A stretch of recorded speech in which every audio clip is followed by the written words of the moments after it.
Hello and welcome. I'm Taylor Pearson, and this is the Mutiny Podcast. This podcast is an open-ended exploration of topics relating to growing and preserving your wealth, including investing, markets, decision-making under opacity, risk, volatility, and complexity.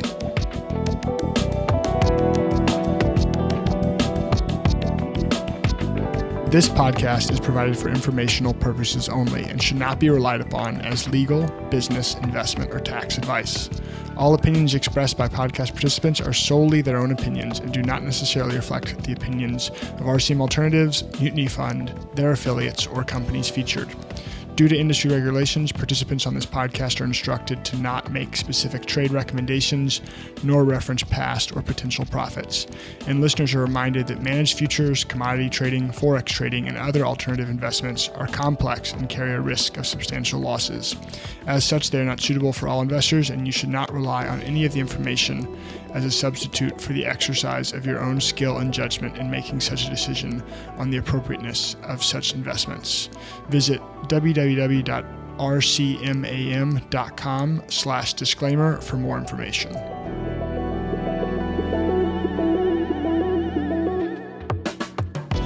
For more information about today's episode, visit our website at mutinyfund.com and subscribe to our free email list. If you listen to this show on your Apple Podcast app, remember you can give us a review. Each review helps more people find the show and join our amazing community. In this episode, we talk with Jeff Malec. Jeff is a principal at RCM Alternatives, a leading firm in the futures industry. Jeff began his career in the Chicago futures pits with burly traders spitting into their dip cups and has had a front row seat to watching the futures industry develop rapidly over the past 2 decades. We talk about the differences between the New York traditional equity-based markets and Chicago's futures markets and the pros and cons of each for investors. We look at why Chicago's approach did much better in 2008 and what investors can learn from that to apply to their own portfolios. We dive into how investors should think about correlations, particularly when projecting into the future, as well as the common traits of the most successful investors Jeff knows, particularly the engineering mindset and how investors can apply that. Finally, we dive into why low volatility often actually means hidden risk and how to spot it in your portfolio. I hope you enjoyed this conversation as much as I did.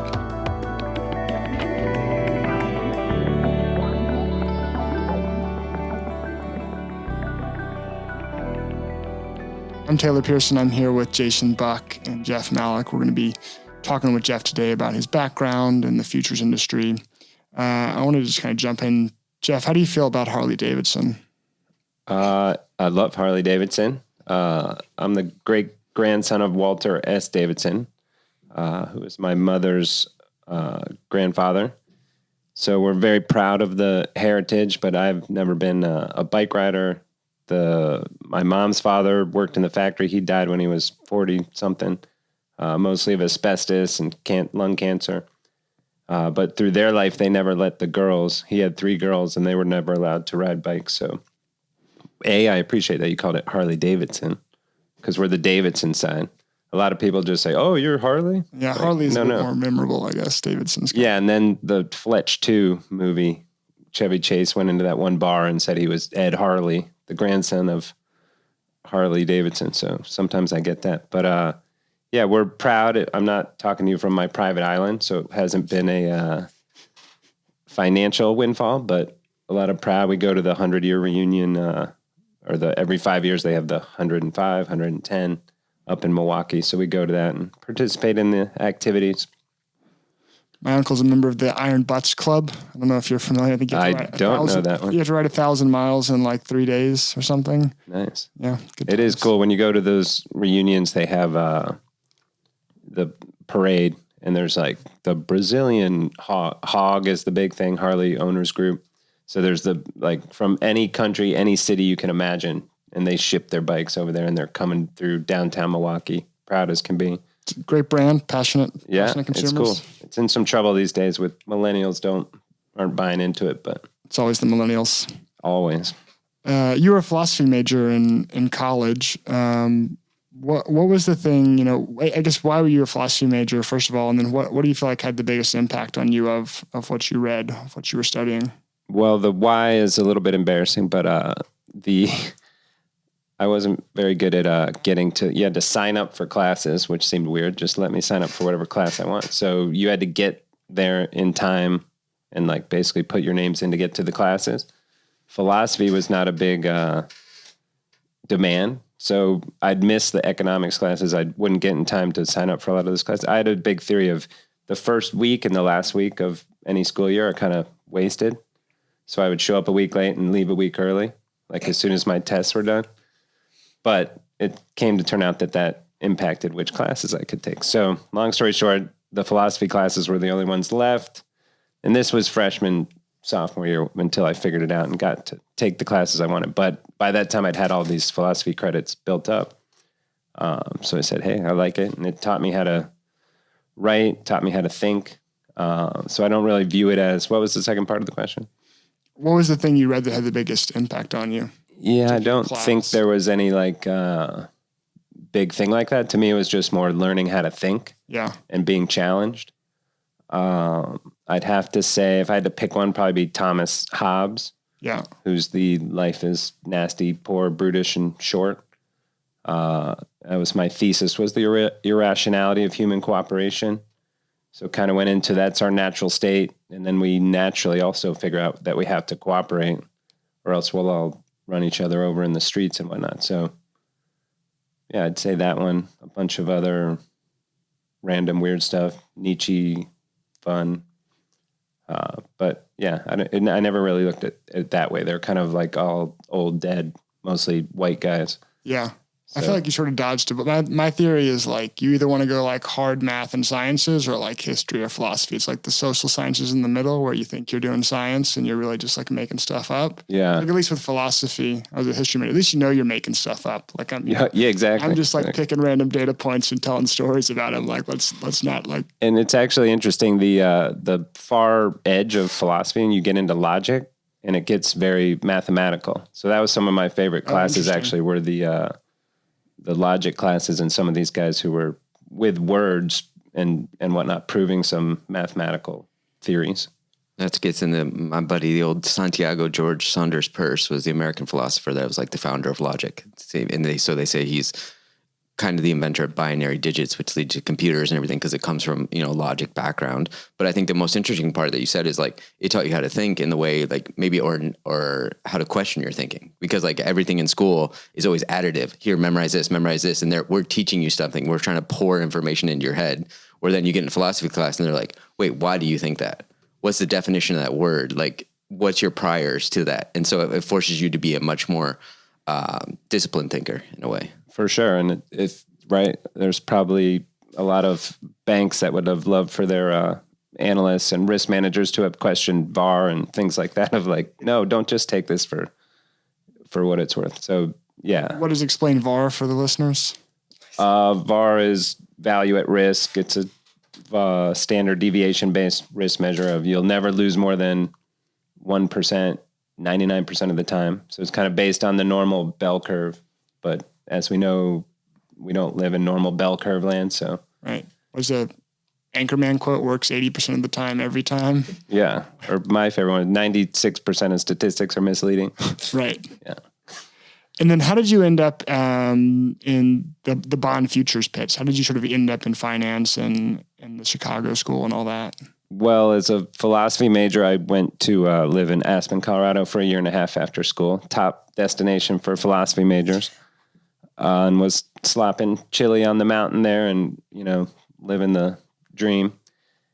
But you're looking across the place of the people you're serving the chili. You're like, maybe I want to be that guy. He seems to have it pretty good. So moved back to Chicago. I was born in Chicago, raised down in Vero Beach, Florida, but moved back to Chicago where my dad was. His wife at the time, which is a whole nother podcast, but his wife at the time made a connection with a guy she knew on the trading floor. So started there as a clerk. Didn't last terribly long down there. It didn't fit with my personality. It was kind of loud, crazy. And I was always asking and I was in the bond pit at the time, which was, they had just built the new room at the Board of Trade. I think you could fit a 747 plane inside the room. There were multiple pits. The 30-year bond pit was the largest pit. And, we'd rally. I think that was the time of the Asian bond crisis, like 99-ish. And would be, millions of dollars changing hands. I'm like, why did we rally? What's going on? And they'd be like, because Billy's buying. So for someone that's like never seen, like what set the stage? What is like a typical day? What was a typical day in the bond pit? Like there's a big room, just a big open room. You could park a 747 in there, bunch of dudes holding up pieces of paper, yelling at each other. Yeah. So it's very 3-dimensional too. So the pits are all raised and there's, it's kind of a ring, an octagon. The middle, I don't even remember what the middle is for. There's no one really in the middle. Then there's the first ring, the second ring. The best guys have either the third or fourth step up, so they can see over and do everything. And then everyone looking into the pit is trading with each other. And it was all go watch Ferris Bueller's Day Off, that scene where they're looking through the thing and Cameron's doing all the hand signals, pretending to do them. That was called arbing. So, if your palm's facing out, you're selling. If your palm's facing in, you're buying. And it was 1, 2, 3, 4, 5 normally. Then you turn your hand sideways, 6, 7, 8, 9. Then a finger on your head, 10, 20, 30, 40. Fingers on your arm, 100, 200, 300, 400. I don't remember what thousands are, but it was that whole code.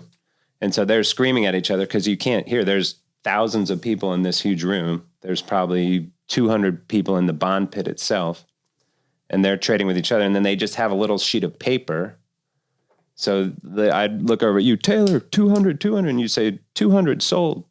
And then my badge would be JEF and yours would be TAY. And they'd just scribble in the most unintelligible way possible. TAY 200 at 28.40, whatever the price was. And then rip that off. And they had a hard card that they'd put in their pocket. Rip off the carbon copy, hand it to the clerk. The clerk at the end of the day would go find your clerk and they'd match up the trade. So in today's world of Globex and, digital automatic trade matching, that's crazy, right? Right. But it was 20 years ago. I mean, it wasn't that long ago. Yeah. Yeah. And so then my job was the brokers are all looking inside, trading amongst each other.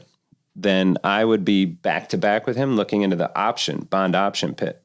So the option guys are doing their options and then they need to delta hedge. So as the market's moving, they're in real time looking at me saying, buy 200, buy. And I'd turn around and tell my guys to buy, and then they'd do the trade with the other guys. So just the sheer amount of paper would blow your mind. Like there's no way it could exist today just from the, environmentalists would be like, this paper's got to go. Like there'd be literally 1 inch to 2 inches of paper on the floor at the end of every day. Can you explain delta hedging real quick for the audience? Yeah. So if you have a option position as the position gets closer to the strike price. So in the bond, say I was short a 106 call or something, and the prices are at 102. The delta of that 106 call is the amount the option moves in relation to the underlying market move. So as prices get closer to that strike price of the option, if it goes in the money, the delta is 1. It's basically just becomes the underlying then. So these guys would have all these complex option positions on. And in those days, they had another piece of paper in their pocket, and they'd constantly be looking down at the sheet to see, okay, if we move this much, my delta's changed by this much, and I need to add futures. So they're market making, so they're just trying to stay delta neutral, so they don't care which direction the market moves there. Probably not market making. Most were trading their own money or whatnot, but they wanted to be delta neutral. So they're just trying to scalp the volatility of the option or have some other concept inside of options of what they wanted to do. But yeah, they didn't want to be directional. So they're selling, they think they get a good price on the option. They sell it. They want to hedge out the directional movement as quickly as possible. And then do you think it's a bygone era of like you said, these guys a lot of them are trading their own money. And it was a unique era in Chicago times where like these guys would go down the pit, they'd trade for those few hours in the day, and they'd walk away and they were buying houses cash or whatever. Or they'd, their P&L would, fluctuate tremendously throughout the year, but it was all eat what you kill. And we don't really have that physical sense of eat what you kill in the markets anymore. Yeah, I'd say the closest thing these days is probably the crypto space of people who could just get in for next to nothing and made millions of dollars. And it was a huge, and Chicago was proud of that because it was very differentiated from New York, where you had to go to the right schools and get the right internship and get onto the trading floors. Chicago was like, if you were an aggressive guy and, push your way onto the floor, you could make a killing. And a lot of guys did without any education, without anything. So for sure, it's a bygone era of nowadays. That's all computers talking to each other. And when you said the bond pit wasn't for you, is that because you're a philosophy major and you're not an enormous dude? I mean, you played football and everything, but like typical bond pit guys were like big dudes and they're spitting on you, elbowing you. It's a very physical job in a way too, right? Oh my God. Yeah. So two things. One, there were a lot of guys who they're all big guys. There were fist fights, once a week probably. Two, they all had some sort of vice, at least one vice. So a lot of them, to keep going during the day, would dip, have chewing tobacco. And so where are they going to spit it? So they have their dip cup that they're spitting in inside their jacket. And so to complete the picture, everyone has, the rules are you had to have a sport coat, essentially. So that became super loose and they're all like mesh, right, custom. And then it's like being a peacock. You got to stand out. So if everyone's trying to sell you 500, you want to be the guy in the big loud coat that the eye catches. So like our uniforms were these red and white candy striper kind of coats. Other guys had purple or yellow or whatever color. But yeah, many times I'm in the thick of it there and a guy gets bumped and his dip cup gets pushed out of the jacket onto my arm or leg or whatever. Yeah, so some of that was like, what am I doing? But for me, it was less the physical side. It was more the mathematical. Like no one could tell me why bonds are rallying. And they're like, oh, because Goldman came in, they're buying them from upstairs. I'm like, well, I need to find out what's upstairs. And so that started my progression of like, all right, I'm getting off the floor. I'm going to see what's going on upstairs. And upstairs was managed money and big firms hedging and things like that. So let's get into that. What, you mentioned sort of like the New York versus Chicago school. How do you like explain that difference? Like how are they distinct?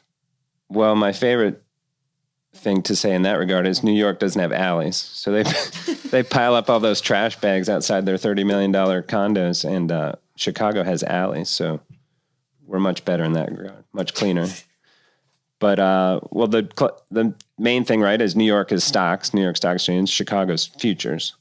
So Chicago grew up on the agriculture futures, Chicago Board of Trade, 100 and whatever years old. And that Chicago was sort of like the center of like agricultural trade. It was like in the middle of the country and where the railroads came in. And so you were like, farmers were shipping in soybeans or whatever, and they were trading futures on them. Exactly. And I always tell people new to futures, like, it's not what you think the price is going to be in the future.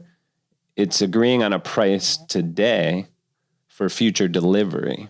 Right. It's like I'm growing some corn and like I want to hedge out, right now the price of corn is $18 a bushel, but like it could go to 25 or it could go to 12. And so, okay, I'm going to sell some today at 18 and lock it in. If corn prices were at $18 a bushel, you'd have billionaire farmers. All right, well, I mean, it's like $4. Yeah. Okay, there you go. Wow.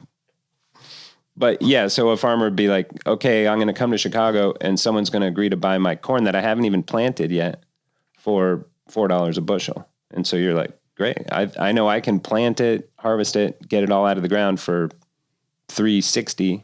So I can immediately lock in that 40 cents profit. Right. And walk us through, how did Chicago how did that grow into, what it is today? What is sort of, I've heard it sometimes CTAs, managed futures, what is that sort of industry? How do you think about that?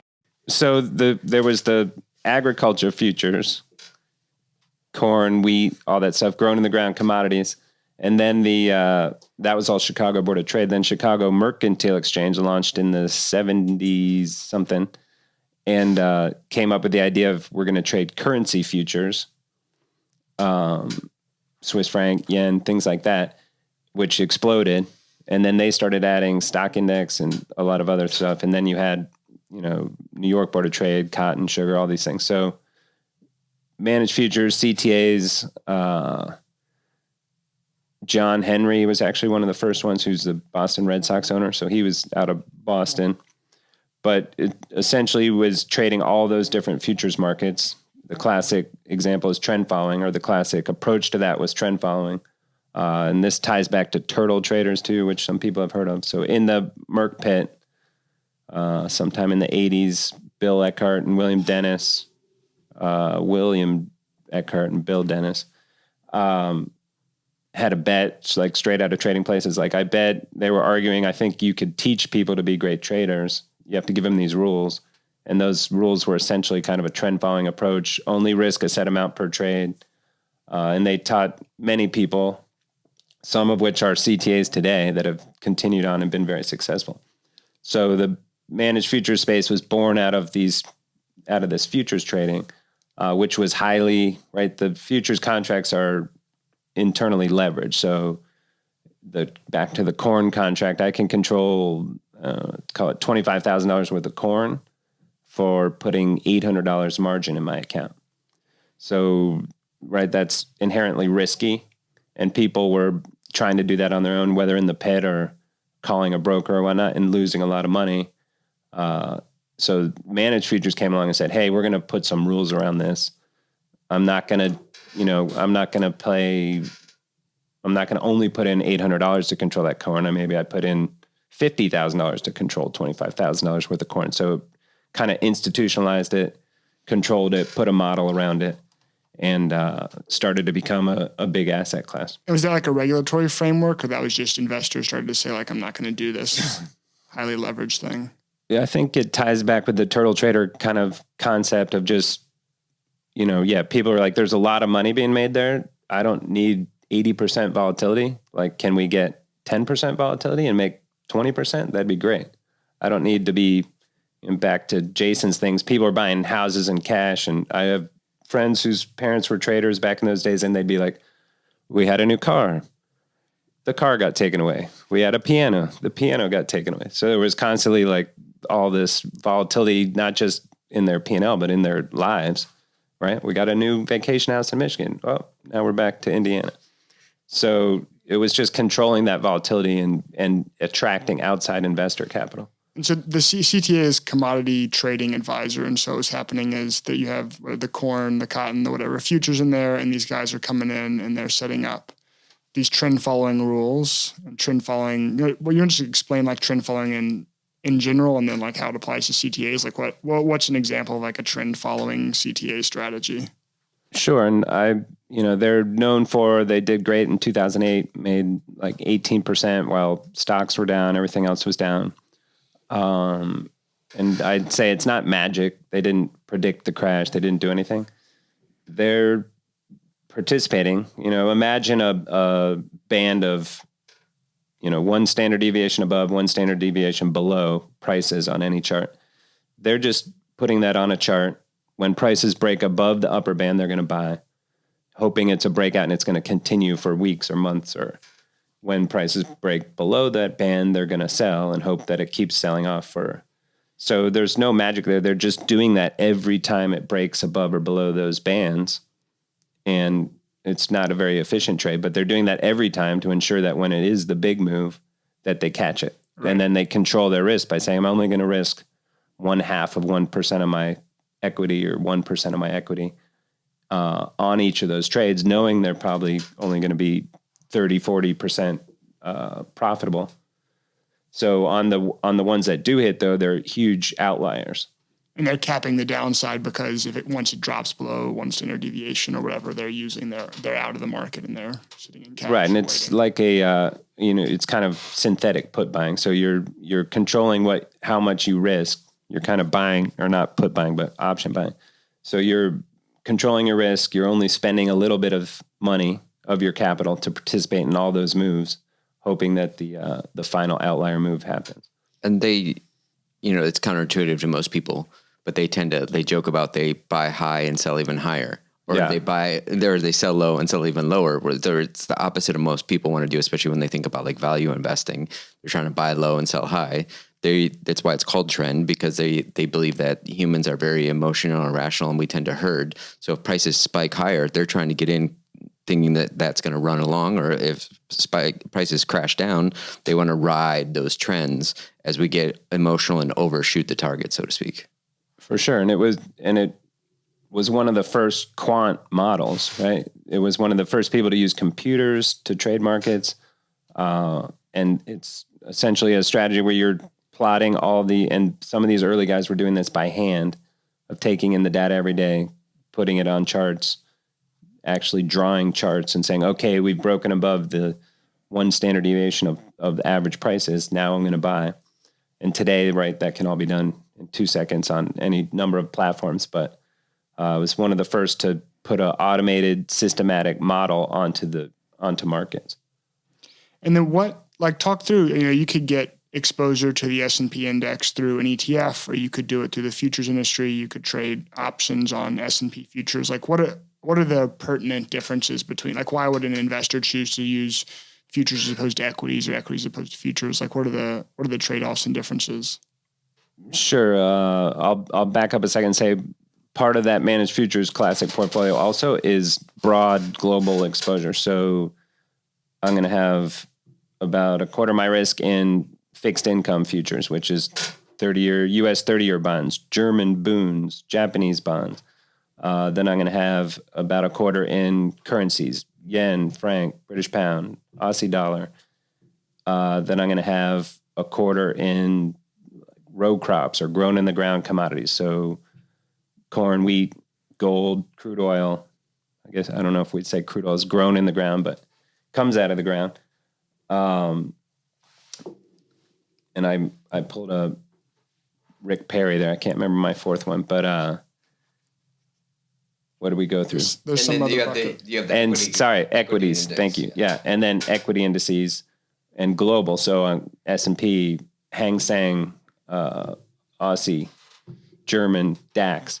So at any one time, and you're not trying to catch any specific trend, you're just trying to spread it across, or if the whole model is markets, cluster, and then they break out or break down to new highs or to new lows. They phase shift to these new things. So the whole concept, if I just did that on the S&P, I could go years and years and years waiting for that phase shift. If I'm on 5 different global equity indices, there's a better chance that one of them is going to break out. If I'm on 5 different market sectors now, energies, currencies, interest rates, even better chance. If inside each of those buckets, I have 50 different things. So the whole concept is I want as much exposure as possible. I'm going to be playing 600 hands at the blackjack table, and I know risking only a little amount and knowing that at any one time I'm going to go on a big run on one of those hands. So going back almost to the start of Taylor's question, what he was actually, asking about in a way is like, he brings up futures, managed futures, CTAs. Now at RCM, you guys are calling them alternative investments. This is a marketing problem that I know makes you want to rip your hair out, but it's like now everybody gets told by their RIA that they need to have a global portfolio and they're trying to implement it through ETFs. But the guys that were trend following CTAs have been doing this for decades in the most global portfolio you could possibly imagine that you just laid out. Like literally everything in the world they're trading, yet almost nobody knows about it. So how do you I don't know if you could, you'd be a billionaire, but how do you overcome that marketing problem with futures, options, and yeah, and it's compounded by the thing we're talking about, one slice, this trend following that we've been covering, but then there's discretionary ag traders. There's professional energy traders that are doing different things. So and that all comes under this managed futures umbrella.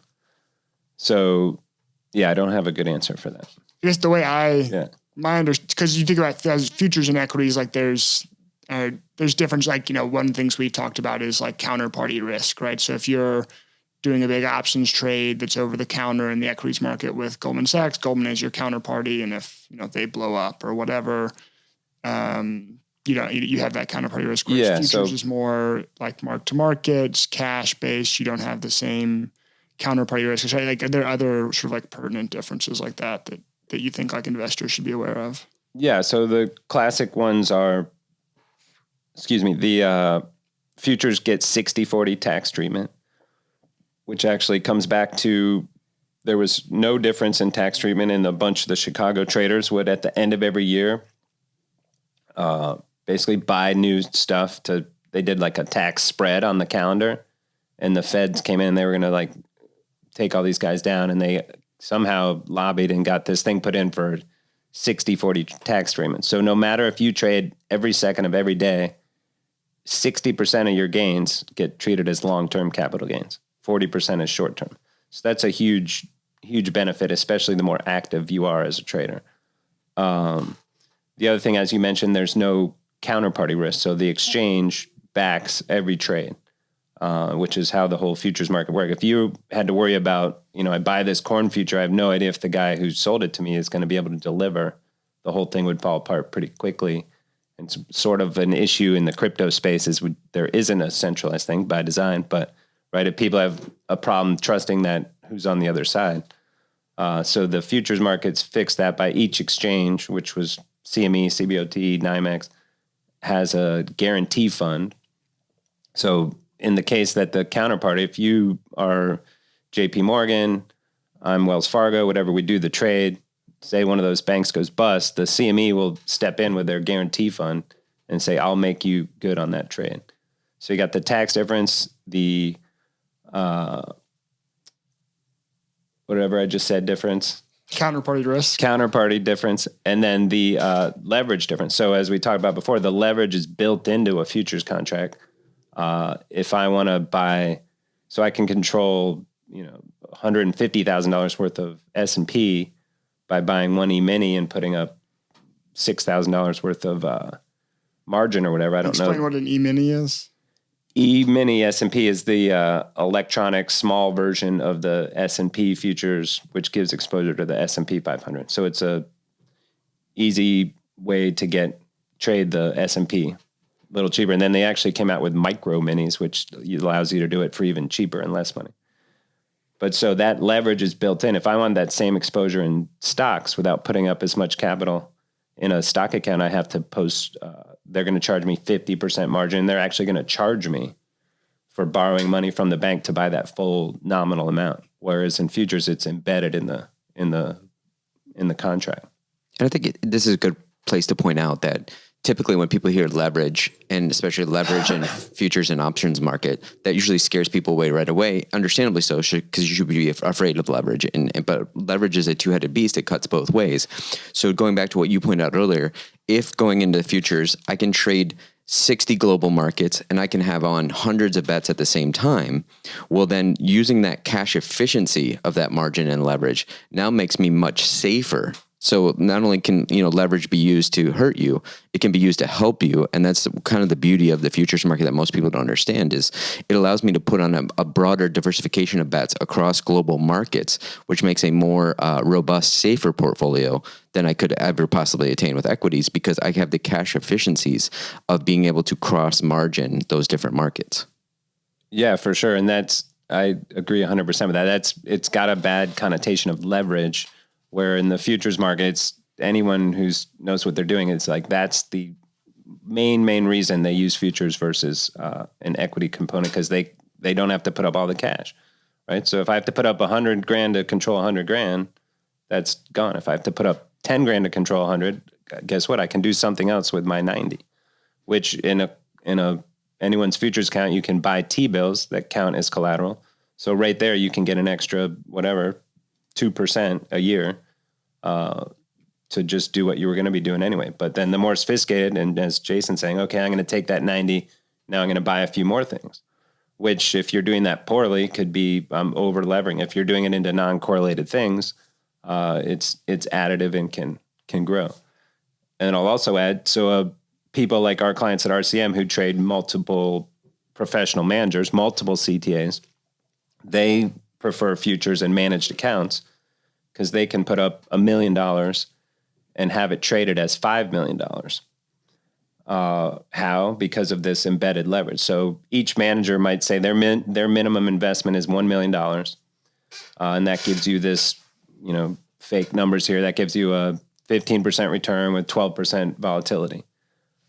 Okay, if I'm willing to have a 20% volatility, I can put in a little less cash, and they still trade it as $1 million, which is notional funding. We're getting a little off the rails here, but the whole concept is they can trade all 5 of those managers with just the one investment which you can't do anywhere else besides futures accounts without borrowing actual money and paying a yield to borrow that money. Yeah, the key thing, as I understand it, right, is you get paid. You get paid to take leverage as opposed to paying to take leverage. So that's nice. And then what the CTAs are trying to do is like, well, if you're using that leverage to buy things that are diversified, if you have two assets and when one goes up, the other's going to go down. And when the other goes up, the other's going to go down, and they're offsetting each other. You can use that leverage safely, right? Because and that's what the CTAs were kind of trying to replicate with their global trend following, right? Is that big diversified basket.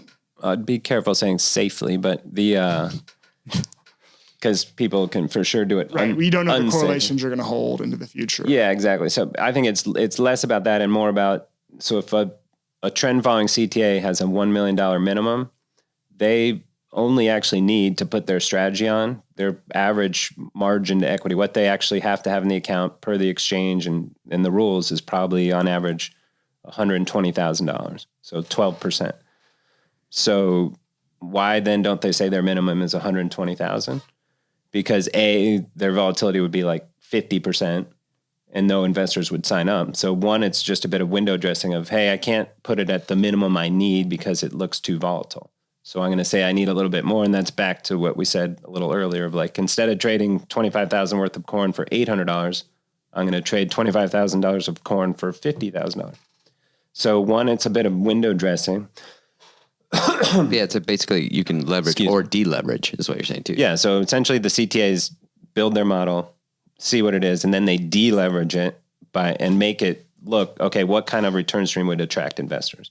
And in the first days, like John Henry, when he launched, he was doing 40, 50, 60% with 30% volatility, and people were into that. These days, if you go much over 10, 12, 15%, you're going to spook a lot of people. So lost my train of thought there, but you have the $1 million guy, all he needs is 120. He's going to window dress it up, but the investor still only needs that 120. So instead of putting up all the $1 million, they can only put up, and there's rules around it. Usually most CTAs don't want you to put in the bare minimum because if there's 1 week of losses, then they need to ask you, hey, send in more money. So typically they'll only allow 2-to-1 or 3-to-1. And then you pointed out three of the biggest benefits to futures markets. And a fourth that I always loved is that depending on the manager you invest in and depending on what you structure and negotiate with him, you can have what we call the SMAs or separately managed accounts. And what I love about that is it almost eliminates the possibility of like a Bernie Madoff scenario of him like falsifying trades, because on a daily basis, you get almost a window into what your manager is trading. And, given the cash settled markets, that's the other, I guess, benefit A and B to this idea is that it's cash liquid market. So not only are you able to kind of see the trades to make sure they're not going off the rails or using excessive leverage or anything, but you can also go to cash on a daily, weekly, or monthly basis. So you can, there's no lockups like you would see in like a hedge fund space where they, they're down 10% and they lock up your money for 2 years. No, these things are cash settled markets. We can go to cash right away. We can also see what our managers are trading. So that way, they're sticking to their knitting, so to speak. And these are things that I think that are not talked about enough is the benefits of how do we mitigate any sort of even like Bernie Madoff risk with an individual manager. This can take care of 99% of that risk. Yeah, that's a great point. So in practice, how it works. So you're going to sign up with CTA, super duper CTA 1, how you've been tracking, you like all the performance. So she's going to send you an advisory agreement. You're going to open a futures account with someone great like RCM. They're going to put it at a FCM, a lot of M's, but that's just the firm that owns the exchange membership, and you do your trades and clear your trades through that firm. So it's called a clearing firm. So you open an account there. It's your account. It's in your name. You can call tomorrow and say, send me my money. Then you give our super duper XYZ CTA power of attorney to place trades in that account. But also they have to follow a disclosure document. They have to follow their rules. They have guidelines, so they can't just willy-nilly do whatever they want. So they have to do their program in your account. So they're placing the trades with that account number. And then there's several additional layers of risk there as well. So say they mess up and hit, buy 1,000 instead of buy 100. That'll go through that clearing firm to the exchange. There might be gates there of, hey, this CTA for that account, don't allow any orders that are more than 10 contracts. So there's some like fat finger protection there. But also the manager can't call and say, send me $100,000 out of that account. So the money in that account can only go back to the person who funded the account. Versus a fund or Madoff, you were sending the money and it was all commingled and he had control and he could, write himself checks or do whatever he wanted with that. And then you mentioned RCM, which you work with. Tell us a little bit about RCM and like how y'all fit into the futures CTA space. Sure. So I'll back up. So after the trading floor, I came upstairs. I bounced around a few different brokerages. One had an owner that drove a Lamborghini and wore leather pants. So that almost spooked me out of the business, but left there, ended up starting my own firm in 2002, Attain Capital Management. We launched our own CTA in 2004, ran that up to about $75 million. Had a few industry issues. MF Global went bankrupt. PFG guy stole some money. We had exposure to both those. So eventually shut down the CTA, took a bit of a hit in our business, built it back up. That was 2012, built it back up through 2015. And the industry was consolidating. Regulation was getting more expensive. You had to have tech, you had to have websites. So merged in with RCM in 2015. And both of our models were complementary, but the essential thing we do is help investors find and access these professional managers. So we have a database of thousands of managers. I came up with a proprietary ranking methodology where we rank those managers across several different metrics, and then also not just these different metrics, but across time frames. So in seeing all these things, you always had there was an old trader called Rosetta Capital who made like 80% in their first year and then like 5% every year after that or something. But their compounded rate of return was off the charts.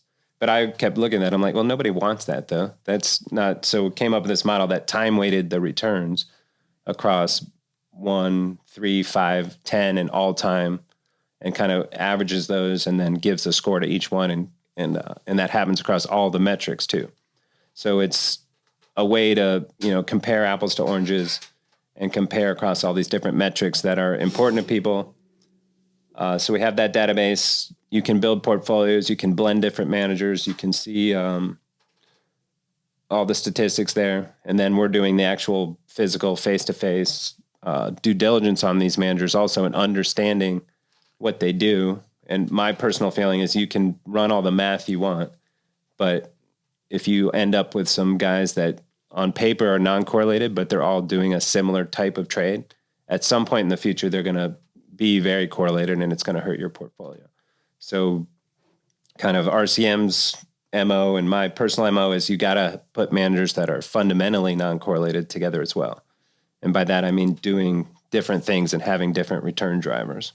And what do you mean by fundamentally what is a non-fundamental correlation as opposed to a fundamental correlation? Well, so I could just, in the database, be playing around all day and come up with this great portfolio, and all the managers have 0.04 correlation with one another. But if I dig deeper, I see that manager 1 is doing volatility breakout on a daily bars, and manager 2 is doing it on 15-minute bars. So maybe statistically they've been uncorrelated, but they're sort of doing the same thing. They need volatility, they need breakouts to new highs. So it's just a little bit of me personally not trusting the math, or Jason probably has some fancy word for it, but like that it just hasn't happened yet. So in my view, if they're doing something similar, they're going to be correlated. It just hasn't happened yet, and it's not showing up in the math. So I have a distrust of the math based on that. And what fundamental non-correlation I want, if I've got that guy doing this volatility breakout, I want a discretionary ag trader who trades hogs based on calling around, 500 pig farms and seeing what demand and supply is. So they're just fundamentally different in what they're doing. And another way to look at it, to almost simplify, is like statistical versus fundamental correlation is the science versus the art, or the math versus the art. So you guys have the ability, and you guys are pretty much the only one in this game that has an amazing platform where all the math is there for you to look up, but then you have all of the personal experience and the art from the 30,000 foot view to say, decades ago this happened and these things were fundamentally correlated versus uncorrelated. Or you go, look, I've been in the game for years, decades. I know that hogs are actually correlated with the Swiss franc. Where the statistical correlation has not been there for a few years, over the long run, these things are fundamentally uncorrelated. So it's this combination of math and art that is very rare to find in any financial space. And that's what you personally embody, and that's what you guys are trying to do at RCM. Yeah, I would call it math and philosophy. There you go. Full circle. Full circle, right. But yeah, and so then RCM, so we're helping investors in that manner. We're building these portfolios, and then we help as we said, you open an account, the manager manages that account. So we actually clear like 13 different clearing firms, from small Chicago-based guys up to, JP Morgan and Wells Fargo and whatnot. So depending on what kind of client you are, if you're a high net worth guy with $500,000, we'll get you to this clearing firm that'll accept individuals. If you're a $50 million family office and have to build a fund to one and do all this, sophisticated stuff, you're going to probably go to a bank FCM. So in addition to building the portfolios, we're introducing accounts to all those FCMs. Then on the manager side, we help managers by matchmaking with the other side, with the investor clients, and helping them structure funds, helping them with their clearing, with their execution. Then we also have a algorithmic execution division, which is super complicated and kind of cutting edge stuff. But essentially as everything's gone digital, there's bad actors out there, prop firms who are trying to scalp and take advantage of people naively buying and crossing the spread. These execution algorithms computerize, have anti-gaming theory, all sorts of things that kind of help you not cross the spread and not get preyed on by those high frequency guys on the other side. Then lastly, we're doing some interesting stuff in China now, where we've set up a Chinese WFOE, they call it, wholly foreign owned enterprise, and bringing Western CTA signals through our Chinese partners there to trade Chinese money on Chinese futures markets. So Western people aren't allowed to put their own money in to trade Chinese futures markets, but they're highly volatile. They're kind of like the markets, Western markets in the 80s, highly volatile, directional volatility. So some of these classic trend following and classic models are working really well there, but you can't get Western money in there yet, but the Chinese money has a big desire to have it traded. So we're working on facilitating some of that. Just what you said about, directional volatility in China being like 70s and 80s in our markets. And obviously the next question for our audience is, how do you view even like the cryptocurrency markets using like classical trend following? Yeah, just was here down at a conference talking about that with someone of why don't more managers have it in their portfolios? Because it's the same thing. Like, hey, why go through all that trouble to get into China to do that? You have it right there. And, and there's only one futures market right now, Bitcoin futures. But for sure, that's the same. That's the kind of volatility that people like. And there are managers who have outright crypto Bitcoin futures programs managing and kind of probably more volatility breakout, shorter term than classic trend following. But yeah, to me, every CTA should have Bitcoin as one of the markets they're tracking and trying to catch those trends. The issues are there. The clearing firms were spooked from the beginning. So our corn example, have put up $800 to control 25 grand in corn.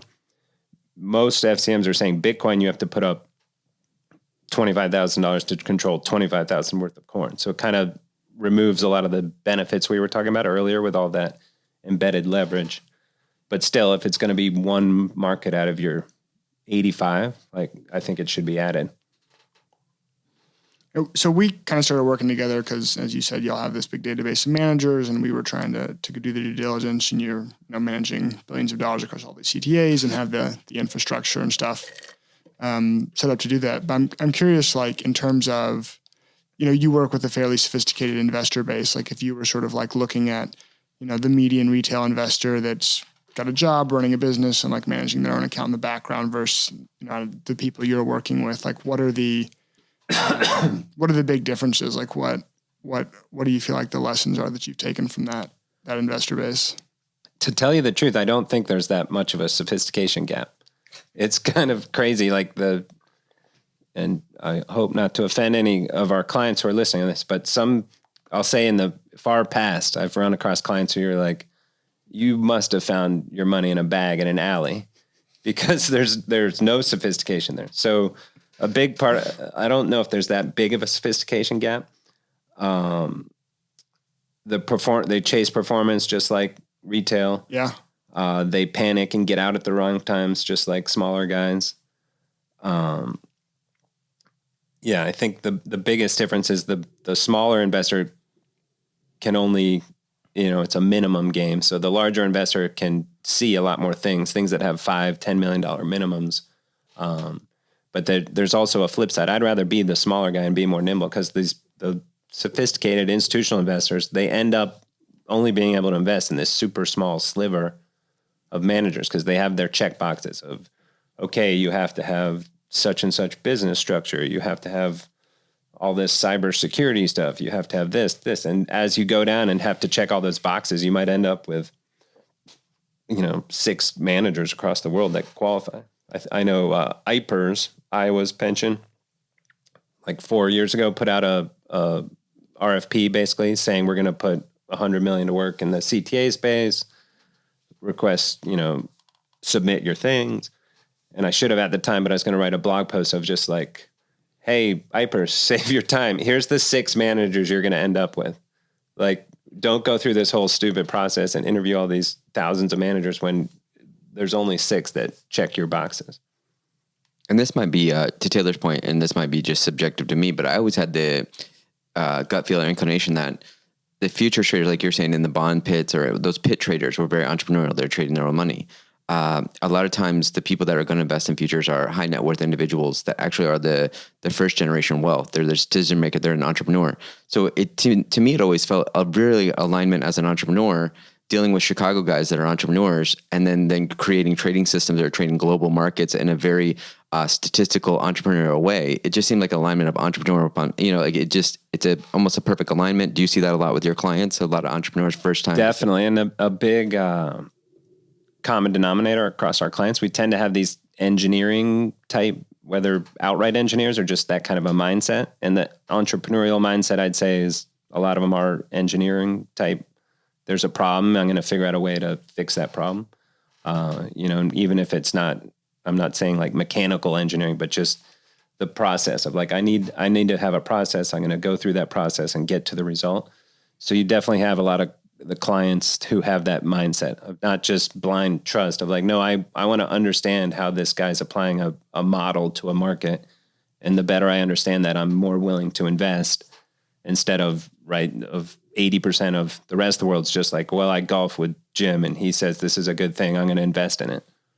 Right. I've been interested, like the people that I've found that have known the most about the CTA space in like my circle has been poker players. And I guess, something about like the way they obviously they understand risk in like a more sophisticated way than most people, but like the global asset allocation, the trend following, like that seems more intuitive to that crowd. Like every kind of poker player I've hung out with has always been like CTAs. For sure. And get super deep in the weeds here, but it's all probability based, right? The best poker players are saying, okay, I think there's a 20% chance Jason's on a flush draw. I've got a straight already, and they're just doing the math. And then, okay, there's that much in the pot. If I risk X, I know I'm going to get Y. So they're doing that math in real time in their head, which is impressive. But that's essentially what the advanced CTAs are doing, right? Of, okay, here's the market setup. The pot is, I think it could move this much. I'm going to risk X. So it's a similar mindset for sure of, okay, I've got probabilities and I'm going to risk certain amounts based on those probabilities with an expected return. And by the way, I can backtest all that and see how it would have done in the past across many different markets. And I'll try to keep it short without going on a rant that'll start a whole nother podcast. But as we know, my favorite part about the CTA and future space is we talk about your return to drawdown is your risk. where a lot of other spaces now are talking about, volatility as a measure of risk. And, I love the line, like, why did we let a 22-year-old at University of Chicago define what risk is? Where for entrepreneurs, it's about, did you lose my money or not? That's your drawdown, not how volatile are the cross-asset correlations. It's like, what is my return and what is my drawdown? At the end of the year, did I make money or lose money? And the managed future space has been pounding the table about return versus drawdown since the start. So they always understood that from the entrepreneur's perspective. It's like, it's about what I can eat at the end of the day. And I can't eat a Sharpe ratio or my volatility. I can eat returns and I can not eat with drawdowns. Explain what you mean by who's the 22-year-old that we're talking shit about, and then what's the Sharpe ratio. Yeah, unpack the Sharpe ratio, return to drawdown. So Jeff probably knows the history better than I do, but the idea of Bill Sharpe coming up with the Sharpe ratio is that it's based on volatility, and volatility is based on a look back, and the look back is your standard deviation over time. So, based on, your Gaussian curve of 1 standard deviation, 2 standard deviations, it's basically, how volatile is this asset over time? But as you would assume, you're saying over what look back period. So if I look back over a week, I'll have a certain volatility. I look back a year, certain volatility, 10 years, volatility, it changes over time. So when people are talking about the Sharpe ratio, they're taking their return divided by the volatility over the time frame they're looking at. And that's what we call the efficient frontier portfolio construction. And that's what everybody uses to kind of match up their portfolio based on volatility. Now, volatility doesn't necessarily correlate to your drawdown. And so you can have a low volatility, but a high drawdown. And drawdown means from peak to trough. If I'm at $100, if I go down to $70, that's a drawdown of $30. So I've lost $30. And my volatility might not have changed very much over that time frame. So this goes back to the idea of math and art, or math and philosophy, is you can work out the math of your return to volatility, and you can line up your portfolio to be very efficient to have the best return to the volatility, but you could still have, your drawdown could be massive. And so I don't... Right, mortgage-backed securities is the example I always give, right? Like right, the volatility of mortgage-backed securities in like early 2007 was like extremely low, right? So exactly. Like by using Sharpe ratio and like the historical volatility as a measure of risk, it's like, oh, this is an extremely safe investment, which is what everyone was doing. And then, that's how the whole thing blew up. And that's why, everybody's actually searching for, high Sharpe ratio, which means low vol, and think that's what you should be searching for. But almost to Taylor's point, you should be looking for the opposite. If somebody has low vol and a high Sharpe ratio, you should be looking for, how do I lose all my money? Because that's most likely what's going to happen, is because they have a barrier point where you lose everything. There's an embedded risk that you're not seeing, and you're going to lose everything. Yeah. My natural knee-jerk reaction when I see low vol is you have hidden risk. You just haven't found it yet. You haven't hit it yet. But back to your question on drawdown, and the CTAs, I think it probably comes from a place of we're known for rather large drawdowns. And they're sort of exact opposite of the stock market. So the stock market, you're taking in little consistent gains, and then you have a huge loss, right? So they say it takes the stairs up and the elevator down. CTA space traditionally has been the opposite of that. You're taking little loss, and then have an outlier gain. But those little losses can add up and be, the death of 1,000 cuts. And that is what gets reflected in the drawdown. But you see them much more frequently, because that's the kind of the natural state of them, of they're losing until the big outlier move. So you have the drawdown. We've actually run some stats on doing an efficient frontier, which is usually done with return and volatility. We did it return and drawdown. Yeah, and it's the managed futures asset class is like way better than stocks, than anything else. It makes me think of, like you were talking about earlier, your proprietary metrics that you developed at RCM, which I always liked about them, is you risk weight based on per unit of risk. What's your return per unit of risk? And you're using like drawdown for per unit of risk. And that's very unique, instead of using volatility. Yeah. And so to me, it's all like you're saying, I need to see the investment through. The biggest thing if I'm down 10% and then back up the next day, that's volatile, but I'm fine, right? Like I didn't feel it. If I'm down for 23 months in a row and sitting down negative 22%, that's a big problem. You're going to somewhere along the line, you're going to be like, this isn't working. I'm going to get out. And invariably you'll get out right before it goes on to make new highs. So it's two parts of drawdown. One is the magnitude and the other is the duration, which is part of our risk metrics as well. So, right, you can have something that has a super low drawdown, but if the duration is 3 years, like you're never going to stick with that. Yeah, I like that you always had that as like, yeah, if I'm in drawdown for 3 years, there's no chance. Like I'm not getting back to even. So what does it matter? It's like it doesn't matter at all. And then the other thing we didn't point out about Sharp is that the volatility is standardized both up and down. And so do we really care about upside volatility? No, we care about downside volatility, and Sharp doesn't take that into account. So you could have a manager that they have extreme volatility to the upside. So they're making huge gains or small gains, huge gains or small gains, but then their volatility on a Sharp, they're going to look terrible based on a Sharp ratio. But it's not accounting that for that volatility is only to the upside, and they're mitigating the volatility to the downside. For sure. And that was the birth of the Sortino ratio, which is returns over downside deviation, not just upside deviation. The proponents of the Sharp would say, hey, but large upside volatility portends large downside volatility. You just haven't seen it yet. Because they're saying there's no free lunch. You can't get that large upside volatility without risking low downside volatility, which I'd say is patently false, right? You can set up asymmetric return profiles and say, no, I'm risking very little and waiting and for the outlier move. And that's how I get the high volatility. I'm not getting the high upside volatility by risking a lot. I'm getting it by structuring the trade in a proper way.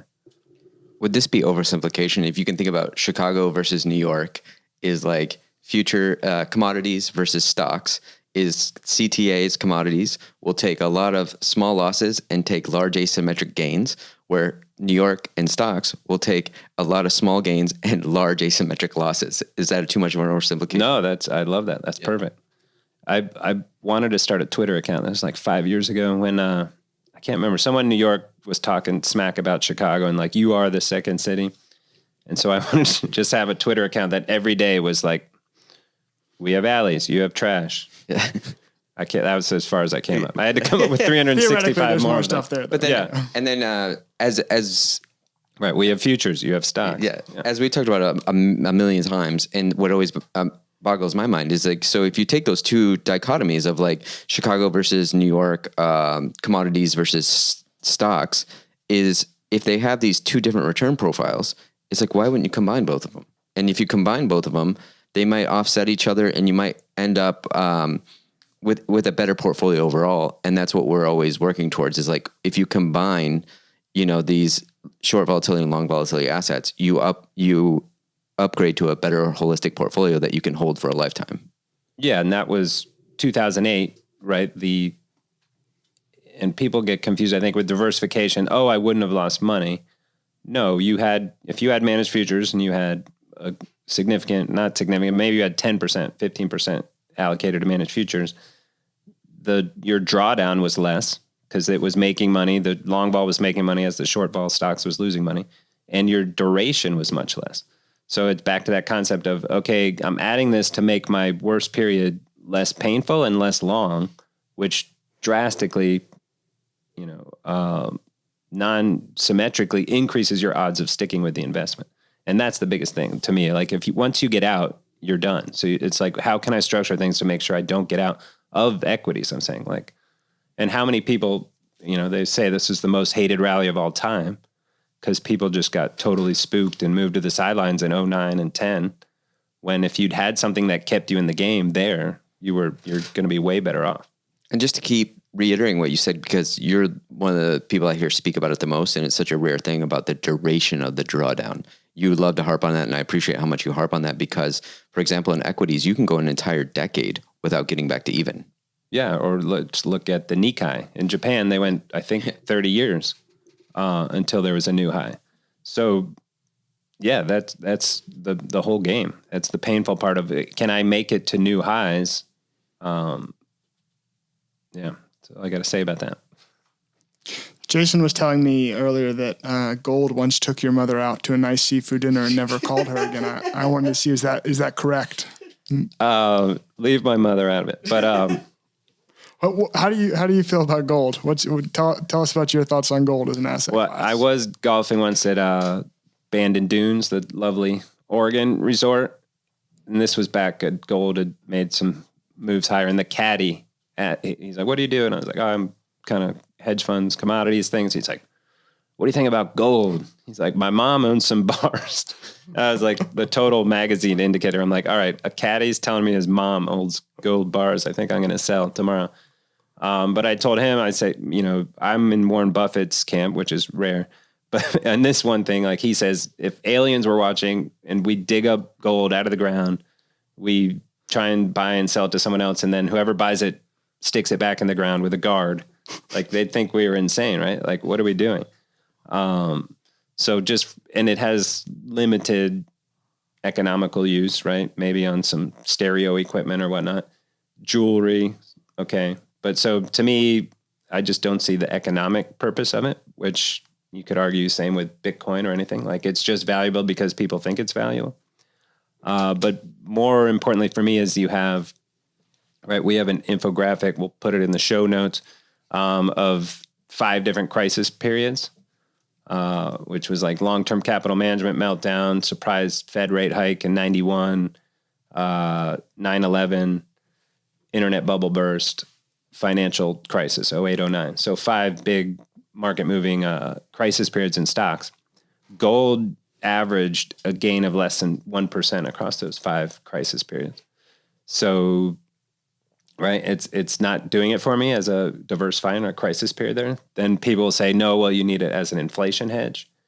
And I looked up some stats here. From 1980 to 2000, it lost 80% on an inflation-adjusted basis.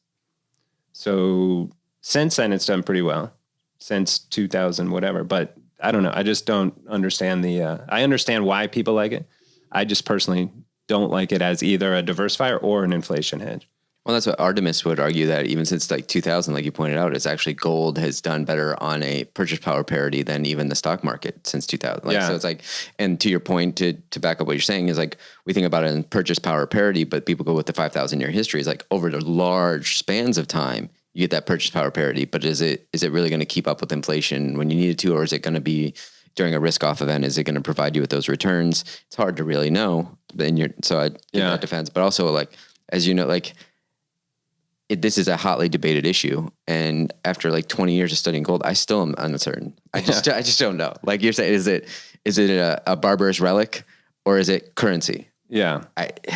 I mean, yeah. If I had the Italian job, if I had a big safe full of gold bars like that, that'd be great. But I'm not going to seek it out or steal it. But to me, we've debated before, like inflation to me is a amorphous thing, and I don't really know what it means. Like to me, I have kids, I have medical bill, like it's education inflation and medical inflation. Those are my 2 biggest inflation levers, and personally. So does gold solve those problems? Right? There's things in your personal life that can see super inflation, like private tuition in Chicago, taxes in Chicago.